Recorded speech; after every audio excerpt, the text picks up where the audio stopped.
పూర్తి వివరాలకు చదవండి రేపటి అక్షర శిల్పం దినపత్రికలో.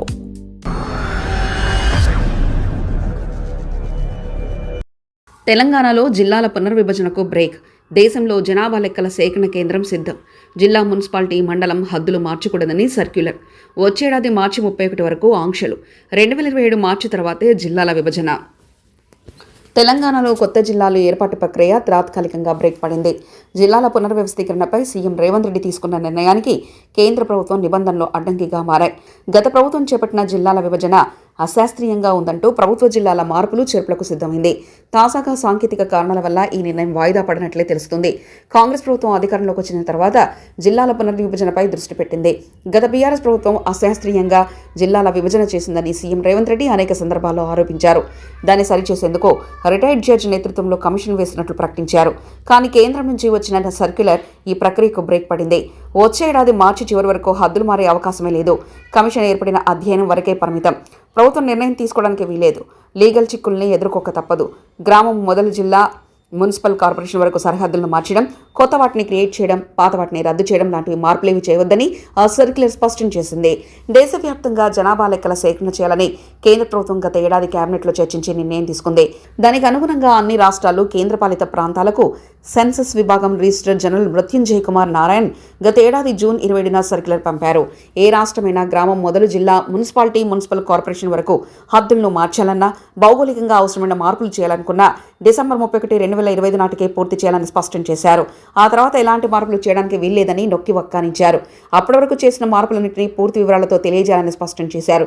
ఈ ఆంక్షలు 2027 మార్చి 31 వరకు కొనసాగుతాయన్నారు.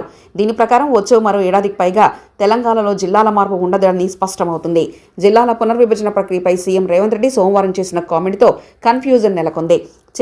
గత ప్రభుత్వం చేసిన జిల్లాల విభజనతో అసెంబ్లీ, లోక్సభ నియోజకవర్గాల పరిధిలోని గ్రామాలు, మండలాలు వేర్వేరు జిల్లాలో ఉన్నాయని, వీటిపై సైంటిఫిక్ పద్ధతిలో స్టడీ చేసి మార్పులు చేయాల్సిన అవసరం ఉందన్నారు.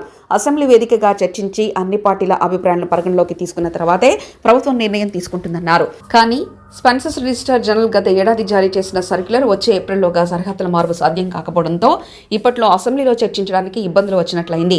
స్పష్టమైన ఆదేశాలు ఉండడంతో దానికి భిన్నంగా ప్రభుత్వం నిర్ణయం తీసుకోకపోవచ్చన్నది అధికారుల వాదన. రాష్ట్రాలు, కేంద్రపాలిత ప్రాంతాలు పరిపాలనా సౌలభ్యం కోసం భౌగోళికంగా గ్రామాలు మొదలు జిల్లాల వరకు సరిహద్దులను డిసెంబర్ 31, 2025లోగా మార్చుకోవాలని, ఆ తర్వాత సాధ్యం కాదని సెన్సస్ రిజిస్టర్ జనరల్ పేర్కొన్నారు. ఒకవేళ అలాంటి ప్రక్రియ చేపట్టాలనుకుంటే 2027 మార్చి నెల తర్వాతనే సాధ్యమని స్పష్టం చేశారు. ఈ ఆంక్షలతో కొత్త జిల్లాల ఏర్పాట్లు, ఉనికిలో ఉన్న జిల్లాల భౌగోళిక సరిహద్దులు, జిల్లాల రద్దు, కొత్త రెవెన్యూ డివిజన్ల ఏర్పాట్లు, ఇప్పుడున్న వాటిని మార్చడం, డీనోటిఫై చేయడం, గ్రామాలను విడగొట్టడం లేదా కలిపేయడం, పట్టణాలను డివైడ్ చేయడం, కొత్త టౌన్లను ఏర్పాటు చేయడం, ఉన్న వాటిని రద్దు చేయడం, హద్దుల్ని మార్చడం, ఇలా మొత్తం 14 రకాల ఆంక్షలు విధించింది. ఇవి అన్ని రాష్ట్రాల్లో మార్చి 31, 2027 వరకు అమల్లో ఉంటాయి. దేశవ్యాప్తంగా జనాభా లెక్కల సేకరణ ప్రక్రియ జరుగుతున్నందున డిసెంబర్ 31, 2025 నాటికి గ్రామం మొదలు జిల్లా వరకు భౌగోళిక సరిహద్దులు ఫ్రీజ్ చేసే, ఆ తర్వాత 3 నెలల పాటు ఇంటింటికి సర్వే చేయడానికి అవసరమైన సిబ్బందిపై స్పష్టత వస్తుందని ఈ సర్క్యులర్ ఉద్దేశం. తొలుత ప్రకటించిన షెడ్యూల్ ప్రకారం ఈ ఏడాది ఏప్రిల్ 1 నుంచి సెప్టెంబర్ 30 వరకు హౌస్ లిస్టింగ్ ప్రక్రియ జరుగుతుంది. వచ్చే ఏడాది ఫిబ్రవరి 1 నుంచి జనాభా వివరాల సేకరణ మొదలవుతుంది. ప్రతి 600 నుంచి 700 మందికి ఒకరు చొప్పున ఎన్యూమరేటర్స్, ప్రతి 6 ఎన్యూమరేటర్స్కి ఒక సూపర్వైజర్ చొప్పున సాఫ్ట్ వర్క్ డివిజన్ జరుగుతుంది. జిల్లా మొత్తానికి కలెక్టర్, ప్రిన్సిపల్ సెన్సస్ ఆఫీసర్గా, అడిషనల్ కలెక్టర్ సెన్సస్ ఆఫీసర్గా వ్యవహరిస్తారు. నిర్దిష్టంగా ఒక ఏరియాలో గృహాలు, అందులో నివసిస్తున్న జనాభా వివరాలు సేకరించడానికి రిజిస్ట్రార్ జనరల్ పెట్టుకున్న డెడ్లైన్ వచ్చే ఏడాది మార్చి 31. అందువలనే అప్పటి వరకు భౌగోళిక సరిహద్దులు మారకుండా ఆంక్షలు వచ్చాయి. ఆ తర్వాత ఆ లెక్కలన్నింటినీ అనేక కేటగిరీల ప్రకారం విశ్లేషించి క్రోడీకరించి రిపోర్టును కేంద్ర ప్రభుత్వానికి సమర్పించడానికి కనీసం 1.5 సమయం పడుతుందని అంచనా. కానీ ఈసారి డిజిటల్ టెక్నాలజీ, మొబైల్ యాప్ తదితరాలను వినియోగిస్తున్నందున ఫైనల్ డేటా తయారయ్యే టైంకు తగినట్లుగా నియోజకవర్గాల డిలిమిటేషన్, జమిలీ ఎన్నికల తదితరాలపై కేంద్ర సర్కార్ నిర్ణయం తీసుకుంటుంది. ఈ సర్క్యులర్ నేపథ్యంలో 2027 మార్చి 31 వరకు రాష్ట్రంలో కొత్త జిల్లాల ఏర్పాటు, ఉన్న వాటిని రద్దు చేయడం, రీడిఫైన్ చేయడం, హద్దుల్ని మార్చడం ఇలాంటివేవి జరిగే అవకాశమే లేదు. మరిన్ని కథనాల కోసం సబ్స్క్రైబ్ చేసుకోండి మీ అక్షర శిల్పం.